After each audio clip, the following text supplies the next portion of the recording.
to NMAX Velmuthukkan. In the video, we will talk about miscellaneous exercise question number 7.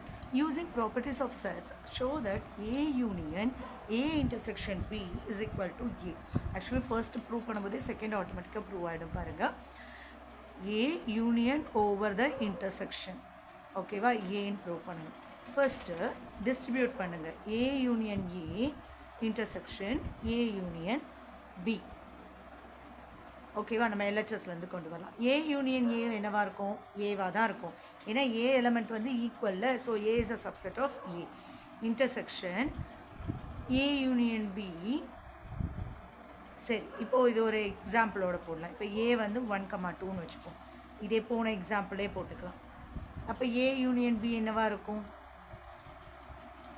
1, 2, 3, 4. So A intersection A union B என்ன வரும்? Intersection. So காமனாக இருக்கிறது தான் நம்ம எழுதணும். So A intersection A union B is equal to 1, 2. இது என்னது? A. நம்மளோட செகண்ட் ஸ்டேட்மெண்ட்டே ப்ரூவ் ஆயிடுச்சு. ஸோ ஃபர்ஸ்ட் ஸ்டேட்மெண்ட் டிரைவ் பண்ணி வந்தோம். நம்மளோட LHS is equal to RHSன்னு வந்துருச்சு. அகெயின் இது இங்கே இருந்துச்சு. நம்மளோட செகண்ட் ஸ்டேட்மெண்ட்டோட ரிசல்ட்டும் இதே தான் வந்துச்சு.